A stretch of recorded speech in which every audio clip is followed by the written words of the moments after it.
Allahu Akbar. Alhamdulillah. Saya ni sebab apa belum jadi apa skrin tu agak gelap lah pasal lampu pun malap redup lah. Tunggu kedai buka tak? Assalamualaikum warahmatullahi wabarakatuh, Ustaz. Assalamualaikum warahmatullahi. Apa khabar? Siapa ni? Siapa ni? Ya, Ustaz. Dari mana? Dari Kajang. Oh, dekat ni je. Kajang kat mana tu? Belakang hospital. Belakang hospital. Belakang hospital. Apa dia? Desa Rus. Desa Rus. Ya. Oh, bukan sebelah situ yang kalau bukit tu bukit apa dia panggil? Bukit Mewah.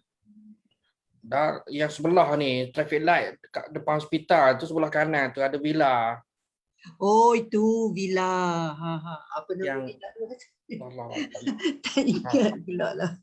Yang 3 tingkat tu lah kan. Ya. Betul. Ya. Itu betul-betul belakang hospital lah tu.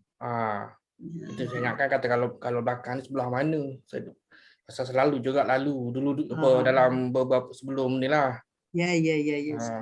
Ustaz kat mana? Ustaz kat mana? Saya dekat dengan Bandar Tasik Kusuma, Beranang. Oh, Semenyih atas sana. Semenyih lah. Kalau sebut Beranang mungkin orang tak kenal. Kalau sebut tahu. Kita orang Kajang kita tahu. Kalau orang Kajang dia tahu. Okey. Ada lagi ke sahabat-sahabat teman-teman yang lain dari mana? Ada dari Johor ke? Mungkin tu diorang tak mute lagi tu. Saya pun tak nampak ni nama, tengok nama je lah. Kan?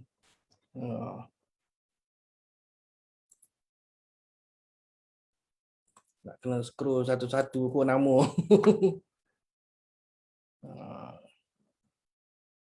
Okey, boleh kita mula Okay, bismillahirrahmanirrahim. Assalamualaikum warahmatullahi wabarakatuh. Alhamdulillahirabbil alamin. Wassalatu wassalamu ala asyrafil mursalin wa ala alihi wa sahbihi ajma'in. Amma ba'd. Rabbi shrah li sadri wa yassir li amri wahlul 'uqdatam min lisani yafqahu qawli. Rabbi zidna ilma warzuqna fahma. Allahumma iftah 'alaina hikmataka wanshur 'alaina min khazaini rahmatika ya arhamar rahimin. Alhamdulillah, segala puji dan puja bagi Allah Subhanahu wa taala yang memberikan keizinan kepada kita untuk kita bersama dalam majlis ilmu ini. Kan, majlis ilmu yang dalam bentuk apa new norm, tak norma baru. Kan? Kalau dulu majlis ilmu ini secara asasnya pada zaman awal, baik zaman Islam, permulaan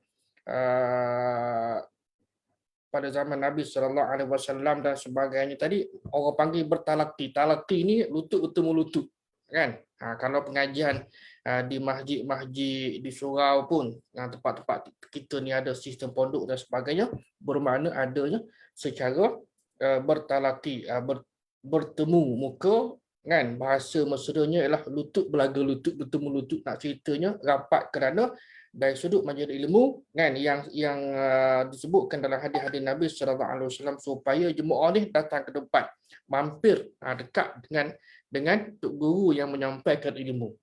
Hari ini pun konsepnya sama lagi walaupun kita ni berada di serata dunia, tak? Baik. Jadi malam ini malam 12 Zulqa'dah. Kan, hari ni 11 dah. Malam ini dah jatuh malam 12 Zulqa'dah. Pada slide itu ada ketersilap lah 13 yang saya buat. Zulqa'dah bermakna dari sudut bahasanya dulu-dululah orang Arab ini dia tidak ke mana-mana. Qa'adah ni duduk. Artinya dia duduk istirahat, berehat di rumah sementara menunggu musim haji.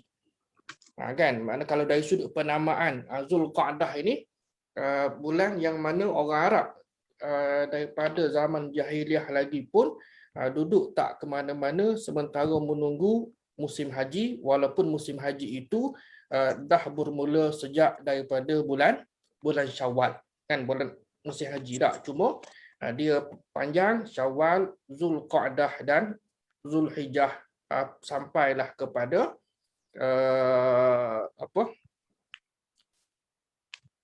Aidul Adha dan hari-hari tasyrik. Baik, untuk malam ini kita sambung perbincangan kita dalam ancaman bahaya Israeliat. Ancaman bahaya Israeliat siri ketiga, hari ini Selasa 22 Jun 2021 bersamaan 12 Zulqa'dah 1442 Hijriyah. Baik, kita menyambung perbincangan kita daripada siri kedua pada hari Sabtu yang lalu, cerita berkenaan dengan School of Thought, kan, sekolah pemikiran ahli tafsir. Kan ada 3 lah yang popular, kan, pada zaman tabi'in dan zaman tabi' tabi'in ataupun pada zaman awal. Yang biasalah sebahagian daripada pengkaji menggunakan pelbagai istilah sama ada zaman salaf dan zaman khalaf, kan. Zaman salaf merujuk kepada 300 yang pertama, 300 tahun hijrah yang pertama, adapun selepas itu disebutkan sebagai zaman khalaf, kan.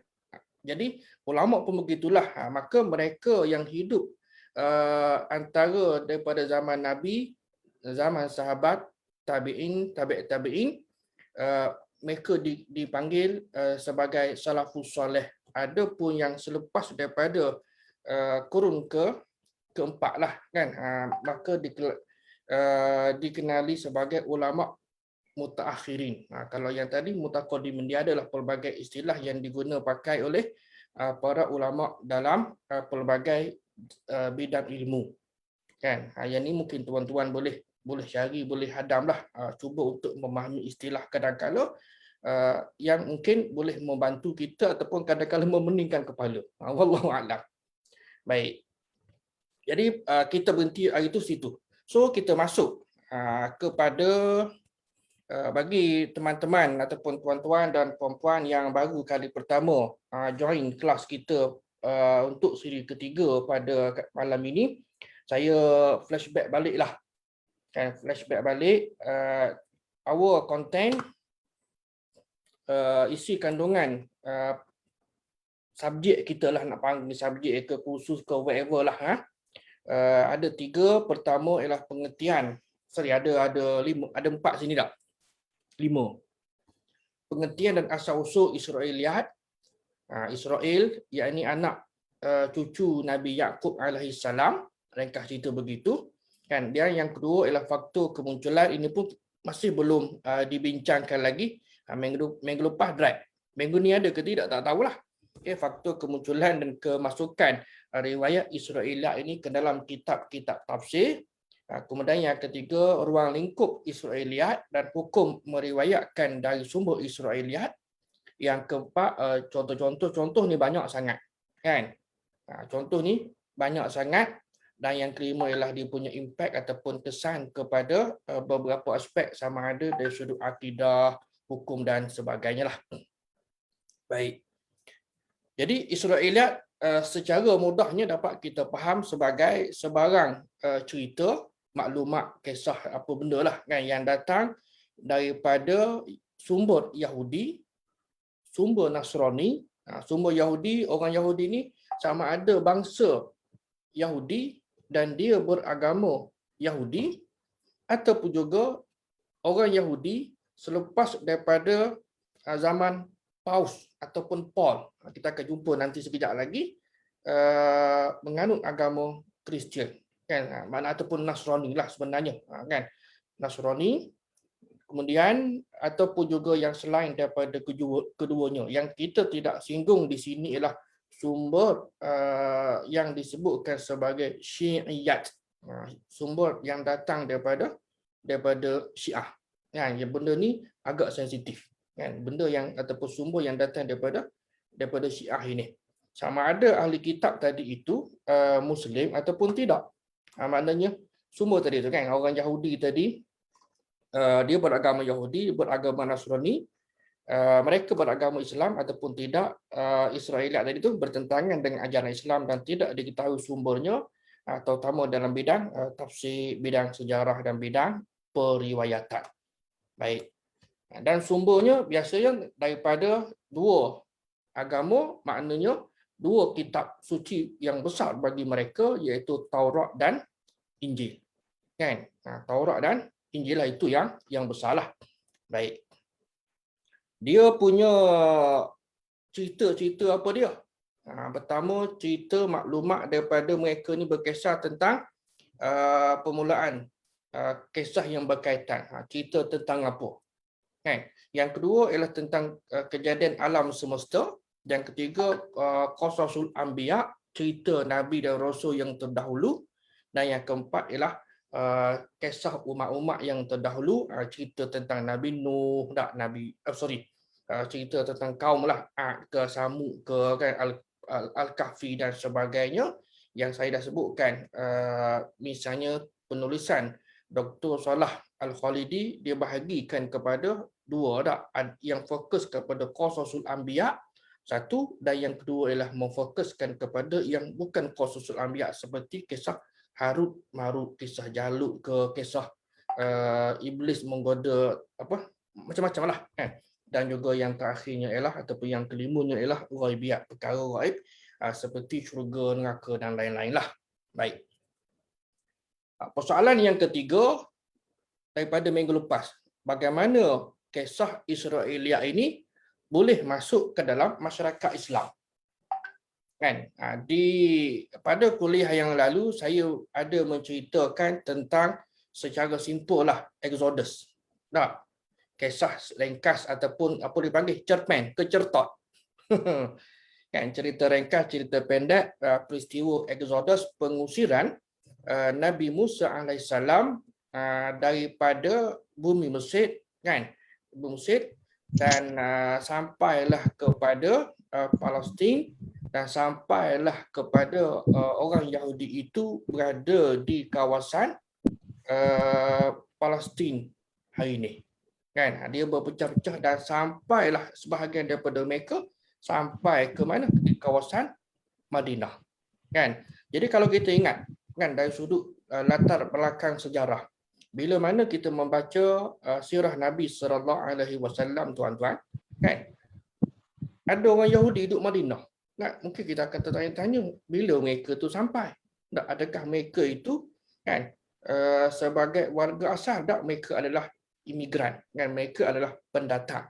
Kan? Pendatang adalah dia punya jajaran ceritanya yang kita dah sebutkan, dan tuan-tuan pun sebenarnya boleh cari dalam internet. Cuma bahan-bahan yang dicari tadi itu kena pastikan betul ataupun tidak. Baik. Baru masuk pendahuluan. Okey, 9:26. Unsur-unsur cerita Israeliat ini mula masuk ke dalam masyarakat Arab jahiliah di bawah ahli-ahli kitab. Sebab kalau kita tengok, mereka ini mendiami kawasan mana? Saya tunjukkan cara ringkaslah ni. Ini Madinah. Dalam kuliah yang lalu kita sebutkan bahawa orang Yahudi ni ada yang mendiami kawasan Madinah dan sekitarnya seperti di Quraizah, Nadir dan Qainuqa. Kan, tiga kabilah ataupun suku lah, kaum. Kan, Bani Quraizah, Bani Nadir dan Bani Qainuqa ini dia berada di Madinah di sinilah.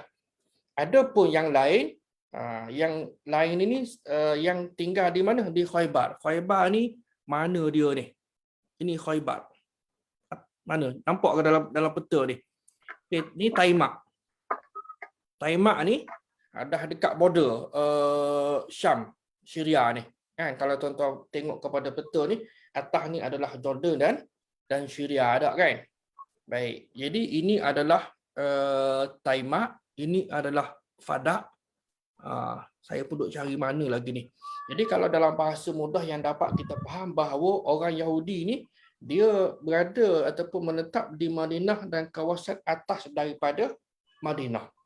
Kan? Cara mudahnya begitulah, kan?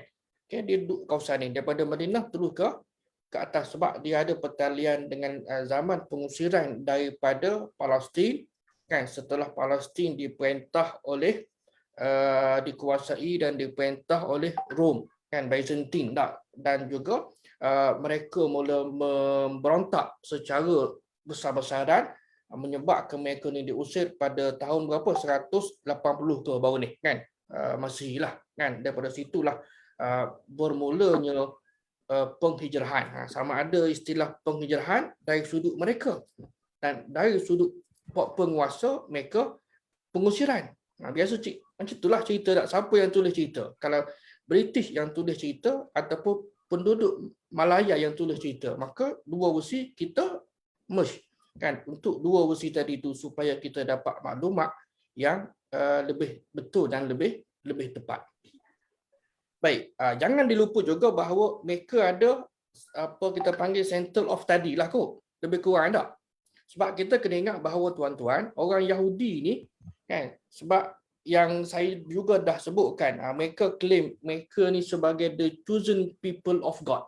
Kan, Asy'abul Mukhtar, bangsa pilihan Tuhan. Jadi wafadhal apa Allah Subhanahu Wa Taala banyak menyebutkan dalam Al-Quran akan melebihkan bangsa Yahudi daripada bangsa-bangsa yang lain. So mereka pun banggalah, kan, apa melebihkan. Jadi mereka ada macam kalau hari ni kita panggil apa panggil R&D lah kot, kan, yang dinamakan sebagai midras, yang bertindak sebagai pusat penyelidikan dan juga sebagai gathering lah center. Dia multi functional untuk mesyuarat kalau mereka nak berkumpul dan sebagai tempat ibadah mereka, kan. Sebab apa? Sebab biasalah mana-mana masyarakat yang minoriti dia akan bergabung, kan, saling membantu satu sama lain. Baik. Antara mereka yang pakar selok belok dalam agama Yahudi ni di peringkat awal, Abdullah bin Salam. Abdullah bin Salam dan Abdullah bin Surya. Jadi ada hadis Nabi SAW yang direkodkan oleh Imam Al-Bukhari. Nabi kata mafhumnya lebih kuranglah, kalaulah 10 orang ni masuk Islam, makna kalau 10 orang ni masuk, mana kepala lah masuk Islam, nescaya orang Yahudi akan masuk Islam. Tapi sayangnya yang masuk Islamnya hanyalah Abdullah bin Salam. Adapun Abdullah bin Surya ini ada perbezaan pandangan dalam kalangan ulama, sebahagian kata ya, sebahagian kata tidak. Tak mengapalah, kan. Kalau kita nak kata ya ataupun tidak, tapi yang penting ialah kita tahu bahawa ada beberapa orang dalam kalangan mereka yang punya kepakaran dalam selok-belok agama Yahudi. Jadi mereka ni duduk di padang pasir. Itu zaman awal biasa, standard tak siapa-siapa pun. Jadi masyarakat Arab yang berkomunikasi dengan mereka ni ialah golongan Badui. Badui ni juga kita maklum golongan ummi, golongan yang tak tahu membaca dan menulis, berbanding dengan orang Yahudi yang jauh lebih maju, jauh lebih bertamadun daripada mereka. Baik. Dan orang Yahudi ni tuan-tuan, mereka ni sebenarnya dah tahu pun bahawa Islam akan muncul di Mekah dan Madinah. Tak, sebab apa? Sebab ada tercatat di dalam kitab suci mereka, tapi mereka tak cerita sahaja. Kan? Mereka tidak bercerita dari sudut alamat itu dah ada dah, sebagaimana kita baca daripada kecil lagi lah, kan. Waraqah bin Naufal misalnya, kan, yang saya sebutkan pada siri yang pertama, ada sahabat kita sini ni dia kata dia terkejut baru first time dia dengar bahawa Waraqah bin Naufal ni rupa-rupanya berketurunan atau berbangsa Arab. Betul lah, kan. Sebab dari sudut sejarah akan kita jumpa sekejap lagi. Baik. Jadi mereka tahu dan mereka menyembunyikan kebenaran, dia tak cerita. Kan? Baik. Kemudian sebab mereka berpegang kepada kitab suci. Kita ni, masalah kita ni, kalau kita nak jadi manusia yang maju, memang kena betul-betul pegang kepada kitab suci agama. Kita lah nak mana kena betul-betul pegang dan memahami Al-Quran sebagaimana mereka, dan mereka ini pun dia ada pro and con. Jadi ada pun kitab suci bagi Yahudi dan Nasrani ataupun Taurat dan Injil lah secara khususnya dari sudut kajian pakar-pakar perbandingan agama, memang bahawa kedua kitab suci ini sudah tidak lagi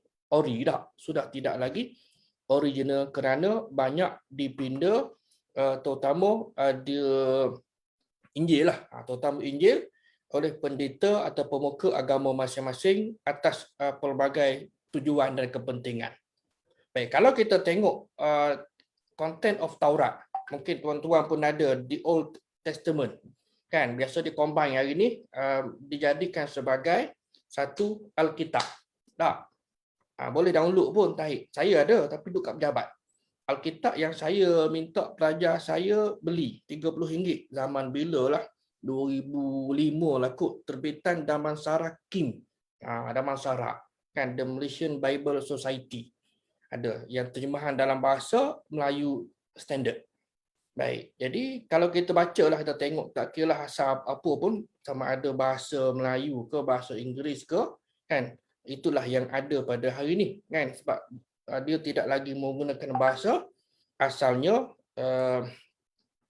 Baik, di antara kontennya ialah Allah menjadikan manusia pertama, Adam. Allah menjadikan alam ini, cerita tentang kejadian alam, cerita tentang kosmos ataupun alam bintang, cerita tentang Nabi dan Rasul, cerita tentang umat terdahulu yang juga disebutkan pada awal tadi, dan juga cerita tentang perkara ghaibiyat, tak, syurga, neraka, alam barzah ke, alam kubur ke dan sebagainya. Ini juga masuk dalam konten. Maknanya bila kita match, ada persamaan tak? Adalah. Sebab apa? Sebab kitab ini datangnya daripada Allah Subhanahu Wa Taala, diturunkan kepada Nabi Musa. Cuma ia diselewengkan sedikit demi sedikit oleh pemuka agama mereka. Itu je.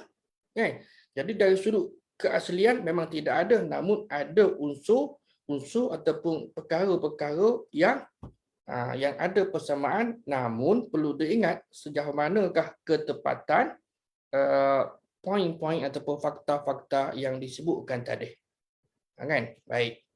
Kemudian dia punya skop perbincangannya, kalau yang lebih detail lah, wasiat, nasihat, syariat agama, tentang kesusasteraan, makna penulisan, tentang tamadun dan content of speech, tafsiran, ajaran, riwayat, cerita-cerita. Ini konten bagi Talmud.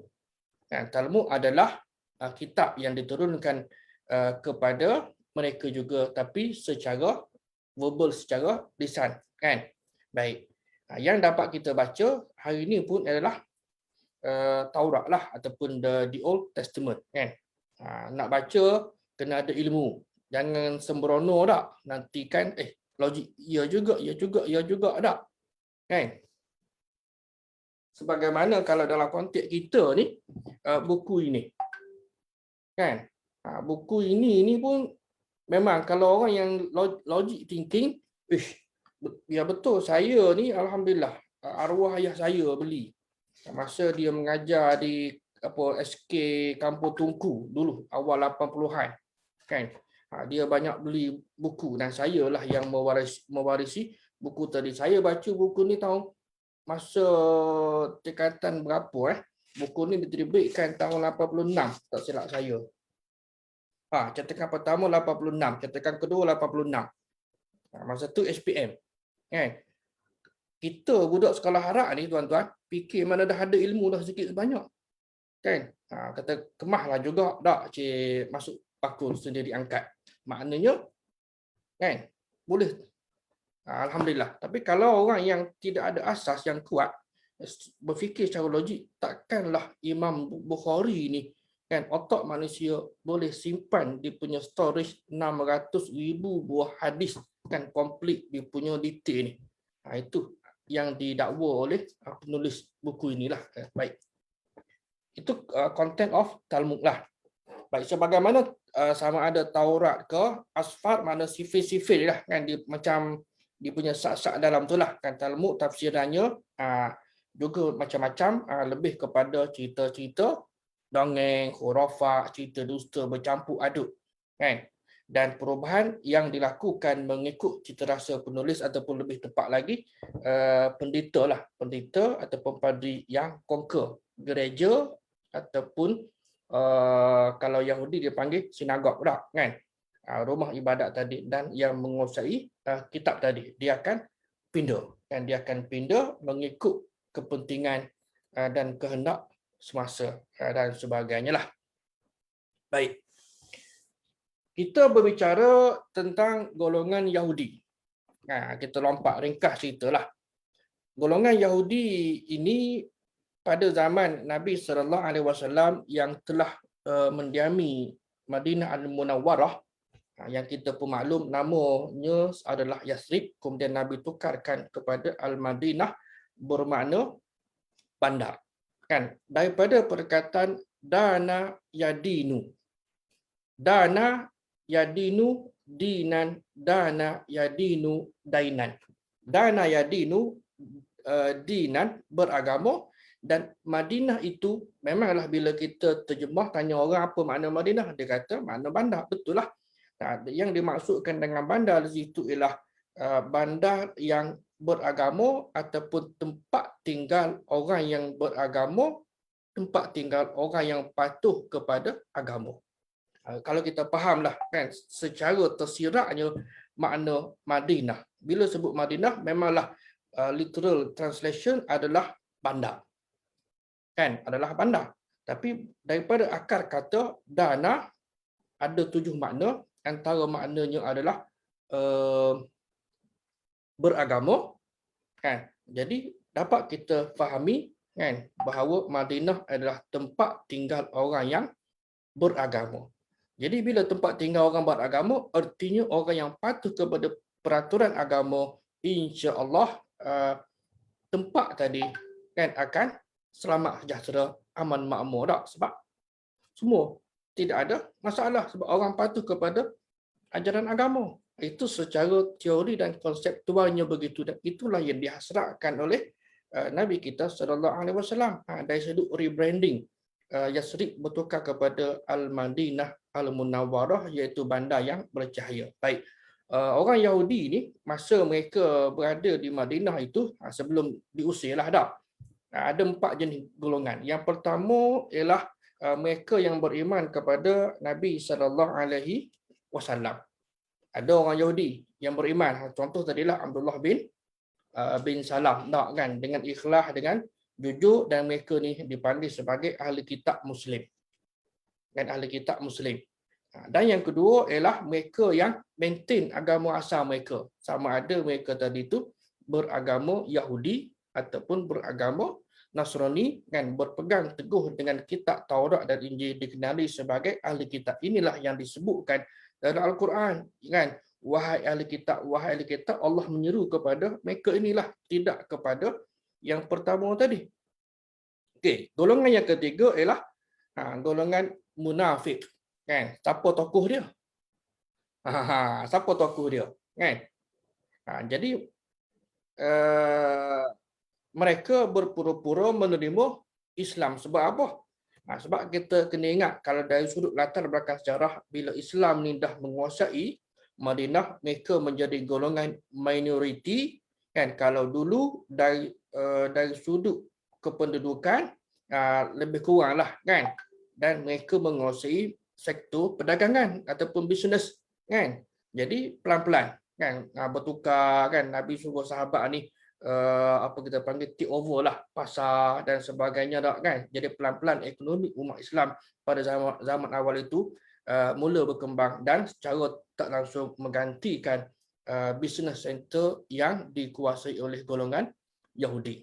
Jadi nak tak nak mereka terpaksa ikut arus pada masa itu, dan mereka Islam tapi dikenali sebagai golongan munafik. Dan yang golongan keempat ialah ini golongan yang keraslah, yang menolak dan menentang Islam secara terbuka, secara terang-terangan, yang mereka dipanggil kafir. Apa makna kafir? Iaitu mereka yang tertutup daripada menerima hidayah. Dan musyrik, apa makna musyrik, tuan-tuan?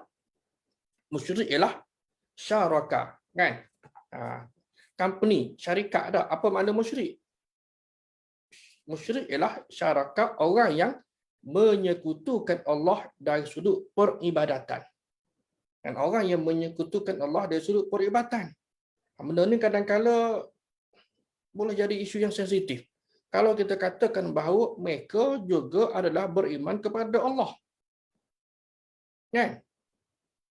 Cuma mereka ni syirik. Sebab dalam doktrin Yahudi, mereka memanggil Uzair itu anak Allah. Dalam doktrin Nasrani ataupun Christianity, mereka memanggil Al-Masih itu, Jesus itu sebagai anak Allah.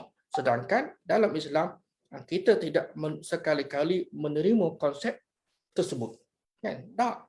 Walaupun secara asasnya adalah tiga agama ini mempunyai akar ataupun mempunyai sumber yang sama, tapi manifestasi yang berbeza disebabkan oleh agama yang pertama tadi itu Yahudi, yang keduanya Nasrani, telah pun diselewengkan oleh pemuka agama mereka, kan? Dan yang kekalnya adalah Islam. Jadi golongan kafir yang tertutup daripada menerima hidayah itu dari sudut makna lah. Dan yang kedua, musyrikin adalah golongan yang menyekutukan Allah dalam beribadah kepadanya dan lain-lain. Okey. Ahli kitab yang menolak Al-Quran. Ini adalah beberapa ayat misalnya yang disebutkan di sini. Firman Allah Subhanahu wa taala dalam surah Ali Imran. Wahai ahli kitab, ya ahli kitab, lima takfuruna bi ayatillah wa antum tashhadun. Allah kata kepada mereka, mengapa kamu ingkar kufur kepada ayat-ayat keterangan Allah sedangkan kamu ni wa antum tashhadu, artinya kamu ni tahu dan kamu menyaksikan kebenaran yang ada. Sebab apa? Tadi dah disebutkan, kerana ia telah pun disebutkan di dalam kitab suci kamu. Dia tahu. Tapi dah sifat orang Yahudi ni memang kita maklum terkenal dengan kerahnya, dengan degilnya dan sebagainya lah. Baik, yang kedua, ayat yang selepasnya lah. Ya ahlul kitab, wahai ahli kitab, lima talbisunal haqqa bil batil wa taktumunal haqqa wa antum ta'lamun. Wahai ahli kitab, mengapa kamu campur adukkan yang betul dengan yang salah? Yang hak dengan yang batil, dan kamu menyembunyikan kebenaran wa antum ta'lamun, sedangkan kamu tahu akan kebenaran tersebut. Mengapa kamu tak nak bagi tahu? Kan, bahawa ada rasul akhir zaman, kan, yang berketurunan Arab akan muncul di Hijaz ataupun di Mekah sana. Kan, dia tak nak terima. Dia nak mesti rasul itu datang daripada bangsa mereka juga. Kan? Sedangkan mereka telah tahu dari mana sumbernya, dari kitab suci mereka.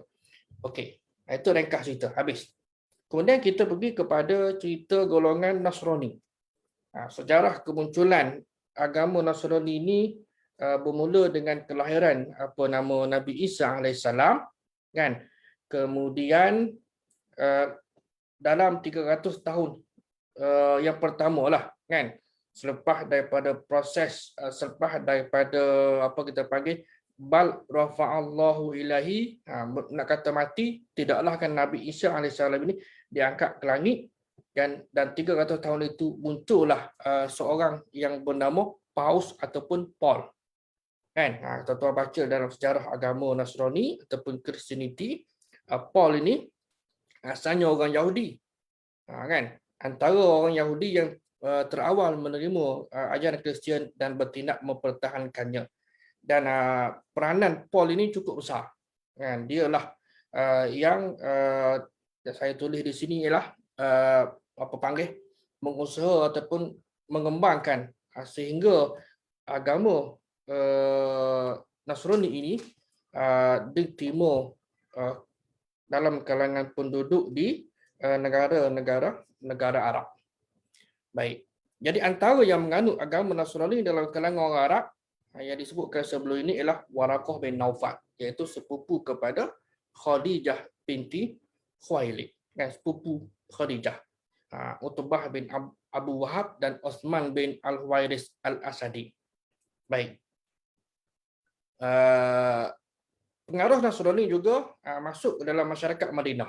Sebab apa? Sebab dia orang Yahudi ni, kita maklum tadi, dia duduk di Madinah dan kawasan sekitarnya, dan juga turut berkembang ke kawasan sekitar melalui pusat bandar. Tuan-tuan dan puan-puan, saya nak sebutkan juga peri pentingnya kita mempunyai kefahaman yang betul dari sudut bandar ini. Kan? Nabi SAW dilahirkan di mana? Nabi lahir di mana?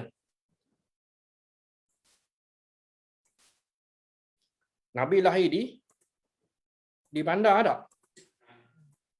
Nabi lahir di bandar, membesar di mana? Dalam suasana bandar. Nanti kan orang kata tu ustaz, yang dihantar pergi menyusuni ke kawasan badui, kawasan perkampungan, itu sekejap saja kan, tapi secara umumnya adalah suasana bandar. Kemudian dia membesar sampailah dia ni dilantik menjadi rasul, dan kemudian diperintahkan untuk hijrah daripada bandar ke bandar, kemudian mengasaskan kerajaan, dan wafatnya pun di kawasan di bandar, bermakna kehidupan urban ataupun bandar ini adalah kehidupan Rasulullah, dan kehidupan bandar ini adalah kehidupan Islam. Habis begitu saya hidup kampung ni macam mana? Saya hidup kampung. Kan? Sebab kita kena faham juga bahawa bandar melambangkan kemajuan, manakala kampung melambangkan sebaliknya. Kan? Jadi kalau kita upgrade semua bandar, kan, tidaklah kata mesti ada bangunan, sebab itu takrifan yang diberikan oleh Barat. Bandar dalam Islam tidak semestinya ada bangunan pencakar langit, tidak semestinya begitu. Tak. Jadi yang sederhana yang adalah dia punya piawai dia ni, supaya setiap kawasan, kalau kita ambillah sampel Selangor lah kata, tak ada 9 daerah, kalau dari sudut kefahaman yang betul, bermakna dibangunkan secara serentak bersepadu antara 9 daerah ini, supaya penduduk di 9 daerah ini kan secara puratanya ialah mempunyai tahap sama ada pemikiran ke pendidikan ke sosioekonomi ke yang sama ataupun hampir sama, dan gap antara mereka ini tidak jauh.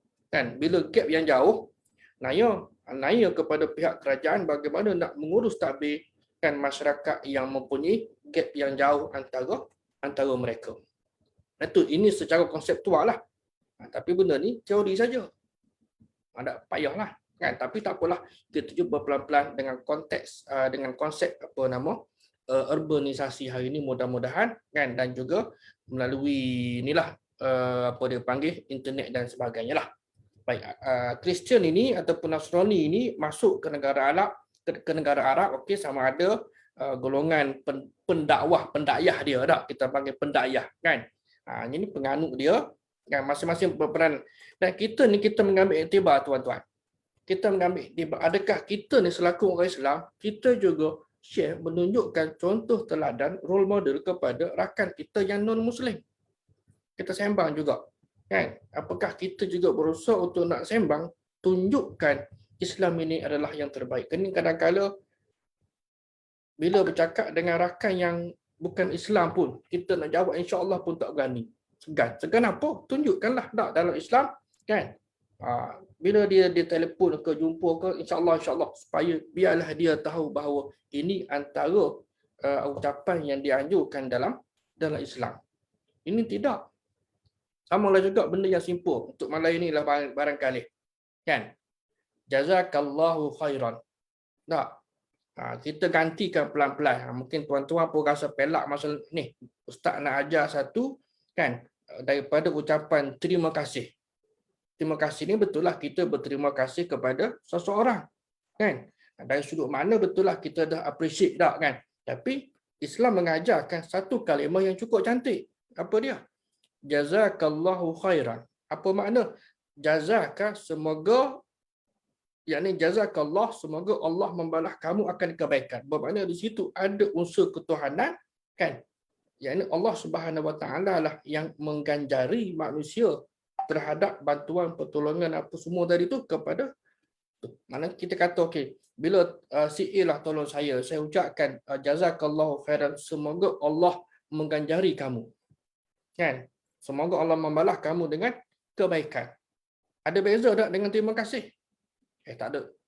Tak ada beza. Ada kan, makna ada unsur ketuhanan, ada unsur ketauhidan di situ, walaupun sikit pelan-pelan kita cuba untuk nak beramal. Kan, jazakallahu khairan, ataupun orang tulis short form ni JZKK. Kan, saya pun mula-mula baca kan JZKK kata apa benda? Rupanya jazakallah khairan katsira. Kan, jazakallahu khairan. Cubalah sebut dulu malam ni, mudah-mudahan tak pelan-pelan lah kan. Nak tukar secara drastik ni payah kan. Jazakallahu khairan kita jadikan budaya, orang dengar apa benda. Kita pun ceritalah bahawa dalam Islam ni ada budaya mendoakan kepada seseorang yang menolong membantu kita. Kerana hak memberikan pahala itu adalah hak siapa? Adalah hak Allah Subhanahu wa taala. Baik, yang kawasan luarnya seperti inilah ini dalam KSA, dalam Saudi ni, Daumah Janda, Wadi Al-Qura, kawasan Yasrib, kawasan Taif, Yamamah, dan manakala di luar daripada Saudi ni kan ada kota di kawasan Teluk Udak Kota dan Bahrain kan. Bahrain ini kuat Syiah Arab. Baik. Kemudian kandungan kitab Injil ni saya rasa lebih kurang lah kan, lebih kurang juga dengan Taurat tadi kan. Jadi orang Nasrani ni bukan hanya sekadar sebar agama, tapi mereka juga berperanan sebar budaya. Ibarat kata kita tengok, kita menerima kedatangan British sebagai apa? Penjajah. Dia pun bawa lah budaya dengan pakaian kupnya, walaupun Malaysia ni suasana yang panah dah. Kita pun pakai kup, dan kita pun dah budayakan kod itu menjadi sebahagian daripada pakaian ataupun menjadi pakaian rasmi kita. Kan? Mana-mana tak majlis, okey mesti pakai kod, walau kod itu adalah budaya import. Contohlah kan. Benda bukan soal salah betul tidak, tapi nak cerita tadi. Jadi orang putih bawa. Kan? Berperanan menyebarkan budaya mereka, ilmu mereka kan, ada pro dan kontra lah. Bukanlah bermakna kita ni tak boleh ambil bila kita interact dengan orang yang bukan daripada bangsa kita, yang berbeza agama dengan kita. Adakah kita boleh ambil? Jawapannya tengok keadaan. Kena scan tak dulu sama ada benda tadi itu kan adab budaya apa benda. Kalau selari dengan Islam, okey, proceed. Dan kalau tidak ada, kalau tidak selari, kita hold, minta maaf, kami tak boleh. Makna kita mesti ada ilmu untuk nak menyaring sama ada budaya mereka, ilmu mereka kan, dia punya custom adat rasa mereka kan, dan sebagainya, supaya tidak menimbulkan kegelisahan, kecelaruan dalam kalangan masyarakat kita. Ini yang berlaku. Kan? Sebab apa? Sebab mereka lebih maju daripada kita dan mereka ada usaha untuk nak sebarkan berbanding dengan kita. Okay, syair, prosa kan, dan apatah lagi mereka ni suka bercerita. Suka bercerita orang kita kan. Kalau dalam konteks orang Arab pada masa itu pun samalah, especially golongan Badui ni, golongan yang masih lagi baru memeluk Islam dan dia rasa kagum dengan golongan ahli kitab. Kan, golongan ahli kitab. Kita bincang ahli kitab, kalau orang awam, civilian dalam kalangan Yahudi pun lebih kurang samalah. Tapi yang dimasukkan di sini ialah ahli kitab. Of course, mereka ada more knowledge berbanding dengan orang awam, orang Yahudi yang biasa.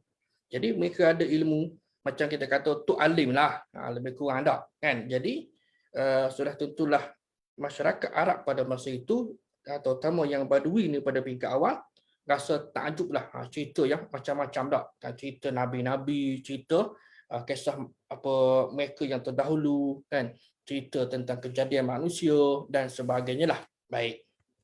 Kemudian ini antara konten yang ada ni, tuan-tuan pun boleh cari kan.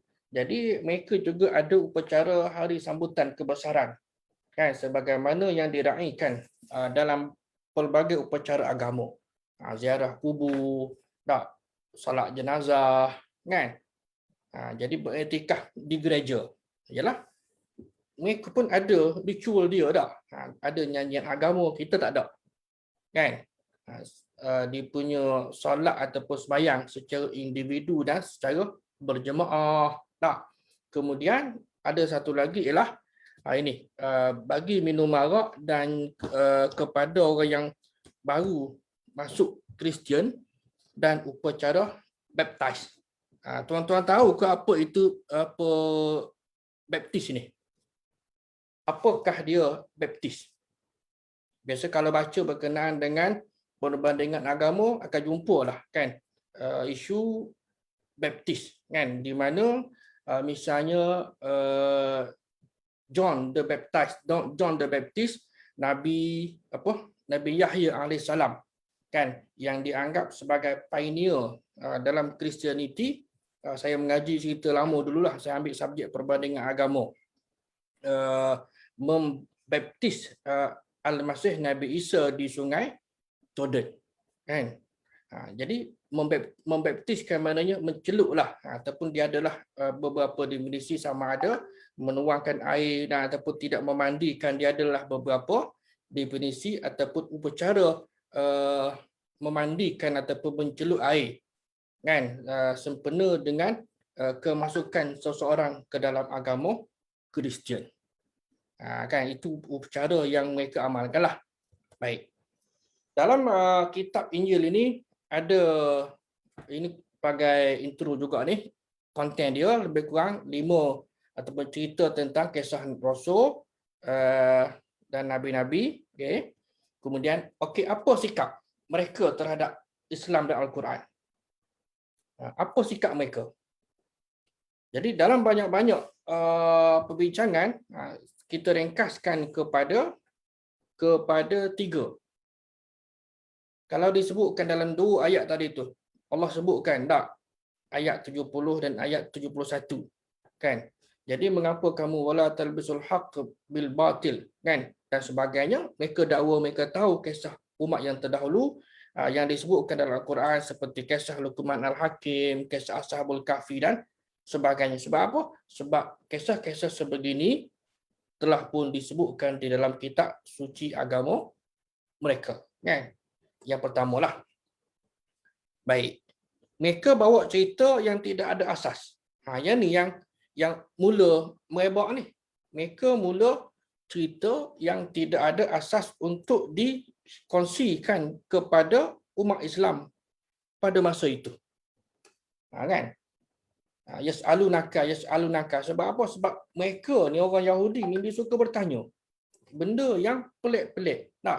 Yang kita dah bincang dalam siri yang kedua, sifat mereka nak menguji juga kan. Nabi SAW ni dia suka tanya benda yang pelik-pelik lah kan. Datang pergi jumpa Nabi, tanya sekian-sekian.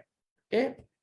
Pergi jumpa Nabi dengan dan kisah-kisah yang tidak disebutkan dalam Al-Quran dan juga Nabi SAW. Dan yang ketiganya ialah mereka mendakwa bahawa kitab suci mereka itu ada cerita-cerita tentang asal-usul kejadian manusia. Sebab apa? Sebab masa ni tuan-tuan kan, di Madinah ini, fatrah Madinah, wahyu masih lagi diturunkan. Kan? Dan apatah lagi pula kalaulah yang berinteraksi dengan mereka ini siapa dia? Kalau golongan Badawi kita dah maklum tadi, kan? Mereka yang agak rendah dan naif ilmunya, kan? Jadi sudah tentulah mereka mudah percaya dengan apa yang disebutkan oleh para pendeta ataupun para ahli kitab Yahudi dan Nasrani tentang soalan-soalan tentang kisah-kisah seperti kisah kejadian manusia, kisah langit, bumi dan sebagainya. Sama lah cerita tentang apa yang kita sebutkan minggu lepas ataupun baru ni. Nabi Yusuf kahwin dengan Zulaikha. Ramai ada orang yang bernama Zalikha ataupun Zaliha. Sebab apa ayah dia letak nama anak dia Zulaikha ataupun Zaliha? Kan?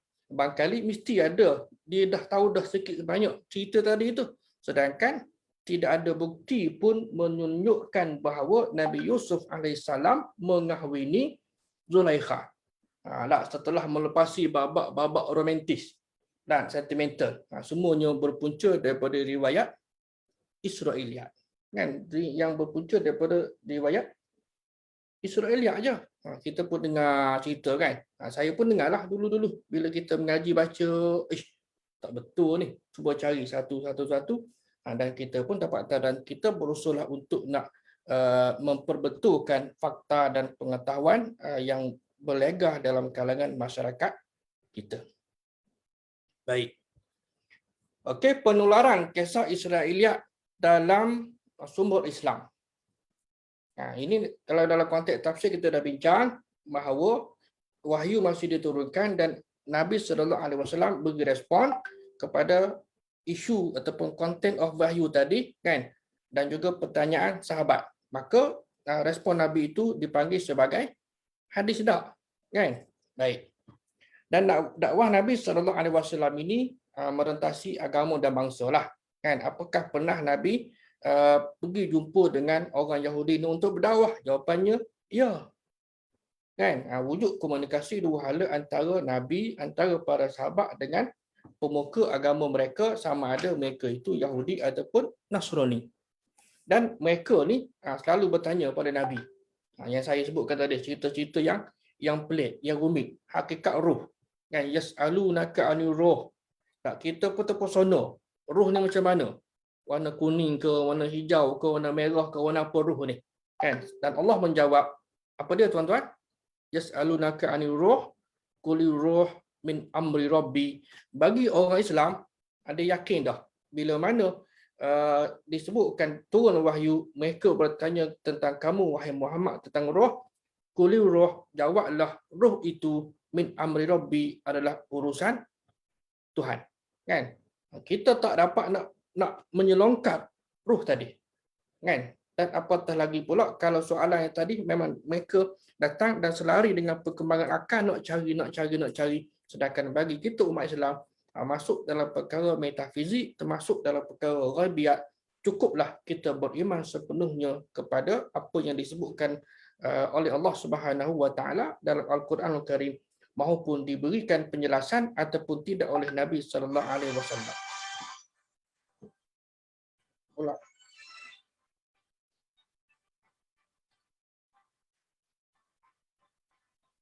Baik.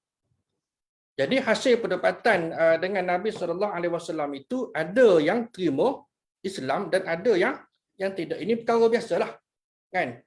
Yang berhujah dan Nabi membenarkan merujuk kepada ahli kitab. Ada hadis Nabi SAW yang tidak membenarkan kerana dibimbangi sebahagian daripada umat Islam zaman awal itu ialah terpengaruh dengan cerita-cerita yang disampaikan oleh pendeta. Macam juga kalau kita belajar tentang kebenaran dan larangan mencatat hadis. Kan ada dua tak, bagaimana untuk nak mengharmonikan kan larangan dan juga keizinan. Kan? Jadi adalah maknanya dibenarkan kepada yang ada masalah kan dibimbangi bercampur aduk antara Al-Quranul Karim dengan hadis Nabi pada zaman tu. Yang ni pun sama lah juga. Kalau yang gini dah okey dah. Macam kita dulu lah tuan-tuan. Tulisan Jawi ni orang kita dia ingat Quran. Betul tak? Orang dulu dia tengok tulisan Jawi ni dia ingat Quran dah. Sedangkan tulisan Jawi je. Kan? Dia tak tengok pun ada baris ke, huruf ca ke, huruf nga ke kan. Dia ingat memang tulisan Arab Al-Quran lah. Betul lah, secara mudahnya kita dapat memahami bahawa wujudnya tulisan Jawi itu adalah pengaruh daripada tulisan Arab. Dan kita pun tambahlah berapa, 5-6 aksara tak kan, termasuklah V tak kan. Baik, habis cerita. Kemudian bidang yang terdapat unsur Israiliyat, terutama bidang tafsir lah kan. Bidang tafsir kan, bidang hukum dari sudut akidah dan dari sudut sejarah ataupun riwayat-riwayat yang ada dalam kitab sirah, seperti kitab sejarah yang disusun oleh Ibnu Ishaq. Kan, Ibnu Ishaq ni panjang lebar cerita pro dan kontra lah kan, dari sudut perbincangan ulama terhadap dia. Okey, kita tengok seketika lah sebelum kita berhenti.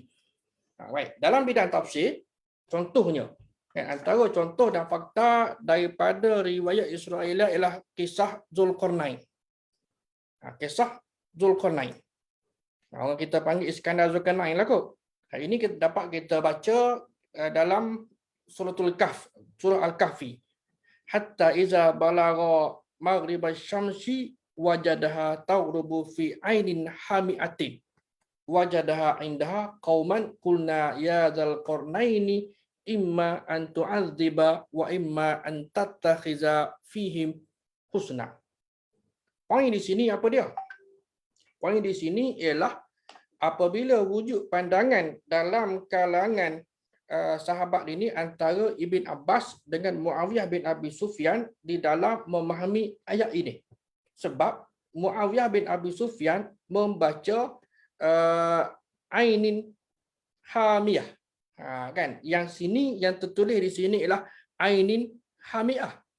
Kan? Muawiyah membaca ainin hamiyah yang maknanya pancutan mata air panas.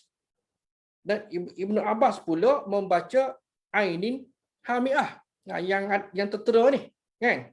Yang tertera. Jadi bagaimana akhirnya dua-dua ni Ibnu Abbas dan juga Muawiyah bin Abi Sufyan pergilah berjumpa dengan Ka'ab al-Ahbar. Kita maklum Ka'ab al-Ahbar ini antara tokoh pemuka Yahudi ataupun ahli kitab, kan, yang masuk Islam, yang mempunyai pengetahuan yang tinggi, banyak berkenaan dengan kitab suci agama mereka. Lalu mereka tanyalah, kan, mereka tanya bagaimana kamu dapati matahari dalam Taurat, kan?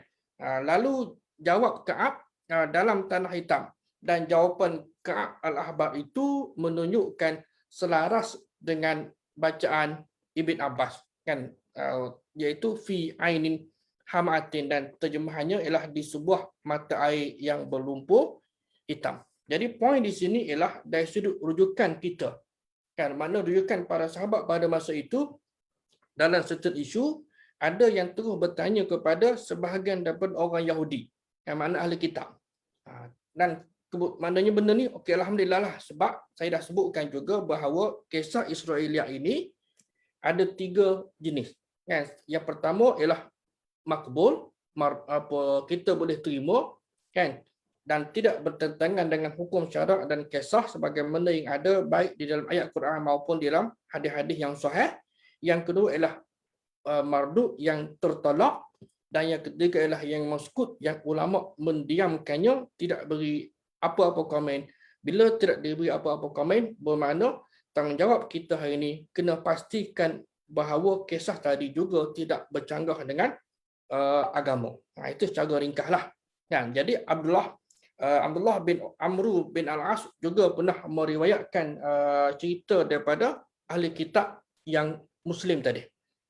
Kan? Jadi bermakna boleh. Ini sekadar contohlah. Kan? Belum masuk cerita Israel lagi ni. Ini baru intro nak tunjukkan betapa adanya pengaruh ahli kitab, kan, yang ni yang Muslim, kan, yang Ka'ab al-Ahbar ni, pada dia sendiri pun wujud perbezaan pandangan. Ada kalanya berita yang disampaikan tadi itu ditolak, ada kalanya diterima, bermakna kalau riwayat ataupun informasi daripada dia ini tidak semuanya diterima dan tidak semuanya ditolak. Ini yang payah ni nak habis, kena ada ilmu. Kan? Kena ada ilmu. Ini yang perlu kita perhalusi, kita baca dan kita bincang berdasarkan kepada kajian yang telah dilakukan oleh sarjana Jordan lah, seperti yang saya selalu sebutkan, iaitu antara pakar dalam kajian Israiliyah inilah Dr. Salah Al-Khalidi, Dr. Salah Abdul Fattah Al-Khalidi. Tuan-tuan boleh carilah buku dia. Kan? Kalau ada lah dalam bahasa Melayu, kita pakak-pakak kongsi dah. Jadi itulah dia. Untuk malam ini saya rasa cukuplah. Kan? Bersambung. Wallahu a'lam. Kan? Ada soalan ke? Kita stop di sini dulu.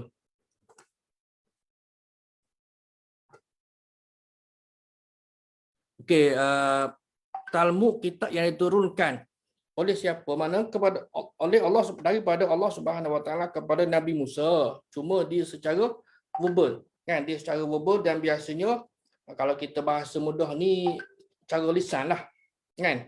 Cara lisan. Jadi bila secara lisan ni payahlah hanya diwarisi, dan pada zaman tersebut pun macam Al-Quran dah juga, kan? Quran ni okey lagi, kan? Kalau Talmud ni sebelum masih lagi malah dari sudut penulisan kitab Taurat pun juga tidak ditulis on the spot sebaik ia diturunkan. Samalah juga tentang Injil.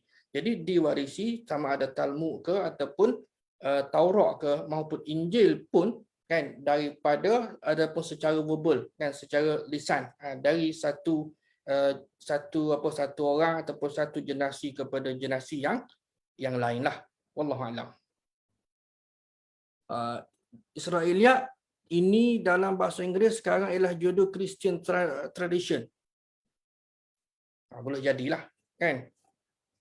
Sebab Yahudi Kristian mungkin dia bercampur lah, tengok. Kena tengok kepada keadaan tadi tu. Ada lagi kah soalan?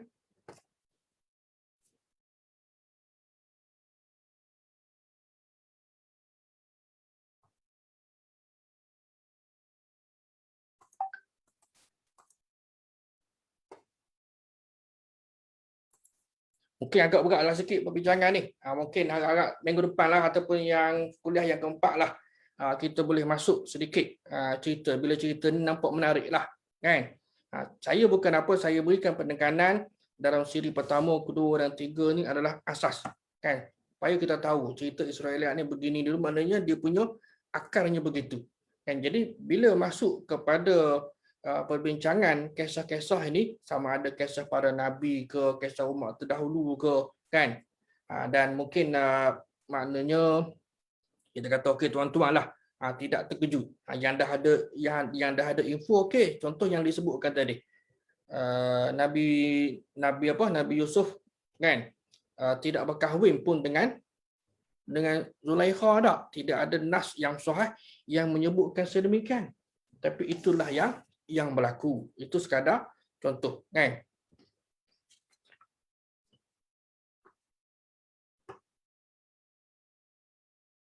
Paul tadi zaman siapa? Paul ini, saya kalau tak silap saya lah, dia 300 lebih, kan? Tahun 300 lebih, kata silap 300 Masihi. Kena refer balik lah, saya pun tak ingat lah. Sebab dia yang banyak menyusun semula, dan juga apabila Christianity ni mula memasuki Rom, kan, dia antara tokoh penting lah, kan, yang maknanya kita kata panggil rebuild ataupun redevelop Christianity itu sendiri, yang lari daripada ajaran yang asal. Inilah dia, kan. Jadi bahasa apa? Kalau ajaran baru boleh jadi begitulah lebih kurangnya, kan. Dia bukan lagi mengekalkan keaslian. Dan ada satu usi lagi sebenarnya yang saya belajar dan baca lah dulu. Paul ini dia Yahudi, cuma dia rasa dendam, kan, kepada Jesus Christ, kepada Nabi Isa, kerana apa dia? Sebab Nabi Isa alaihissalam dan Nabi Musa ni adalah daripada keturunan Bani Israel, kan. Cuma diturunkan Nabi Isa dan diturunkan kitab suci untuk nak macam kita kata refresh. New Testament lah, betul lah, New Testament. Nak refresh ajaran yang dibawa oleh Nabi Musa, nak realign, nak memperbetulkan balik. Jadi dia rasa tak puas hati, so dia masuk Nasrani, kan, untuk nak merosakkan agama Nasrani itu dari dalam. Yang saya bacalah dulu-dulu. Kan, kalau salah tolong perbetulkanlah, ataupun kalau jumpa fakta kita mungkin tuan-tuan boleh share dan kita akan perbetulkan nanti insya-Allah, kan. Jadi yang setahu saya macam tu. Jadi ajaran mana Christianity hari ini pun habis kepada ajaran yang introduce ataupun develop by Paul, dan ada pula apa kita panggil macam muktamar lah dak, kan, buat dia panggil apa dia punya catering ni, kan, sama ada berapa lah, kan, secara bersiri berkala ni untuk nak meminda content of New Testament ataupun Bible ini dari masa ke semasa lah, ataupun beberapa ketetapan, kan, beberapa ketetapan yang ada di dalam Christianity, kan. Jadi akhirnya larilah macam perayaan inilah Christmas. Christmas itu, kan, mungkin tuan-tuan dah tahu tak, sebenarnya dia adalah birthday of Zeus, kan? Birthday of Zeus, kan? Sebenarnya sebab mengambil sempena hari jadi kelahiran Tuhan Zeus dalam tradisi Greece kuno ataupun Yunani. Bila mana orang Greece ini dah conquer, dah masuk dalam Christianity. Itu yang saya tahulah. Wallahu a'lam. Jadi saya kira sekadar itulah kot. Kan ada lagi ke?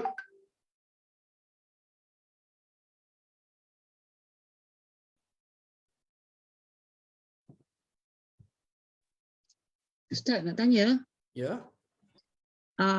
Taurat tu dia turunkan sekaligus ke? Macam Al-Quran kita tahu dia ambil masa 23 tahun kan. Tapi Taurat tu macam diturunkan kepada Nabi Musa macam mana ya?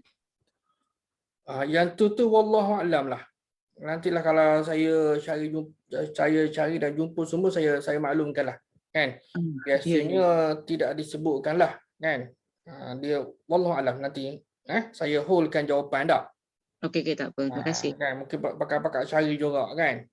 Sebab ialah saya pun belum jumpa lagi yang saya duk baca, kita duk mengaji selama ni pun, maknanya tidak dinyatakan dari sudut penurunan kitab suci tadilah baik Taurat maupun Injil sebagaimana beransur-ansur seperti Al-Quran, wallahu a'lam, kan. Tidak diceritakan pun, kan. Wallah, yang penting kita mengambil istifadah, mengambil pengajaran bahawa konten tadi itu ada kesamaannya dengan Al-Quran, namun sebahagian besar, kan saya ingat lagi arwah pada inilah guru saya masa mengaji subjek perbanding agama dulu, dia kata 99% memang totally lost, itu je. Tapi bila sebut pada orang yang Yahudi ni ataupun dan Kristian ni, memang dia tak setujulah. Kita kata dia Holy Book ni sudah tidak original dah, kan. Itu dari sudut pandangan para pengkaji dalam bidang perbandingan agama. Jadi saya kira sekadar itulah, mudah-mudahan yang dikongsikan ini ada kebaikannya. Yang baik itu daripada Allah Subhanahu Wa Taala, yang lemah yang kurang itu daripada kelemahan diri saya. Astaghfirullahalazim. Dan kita tangguhkan majlis ilmu kita ini dengan kafaratul majlis dan suratul As.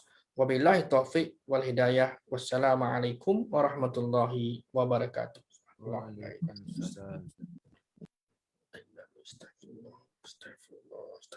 Terima kasih atas perhatian tuan-tuan dan puan-puan sekalian. Okey, bye-bye. Selamat malam.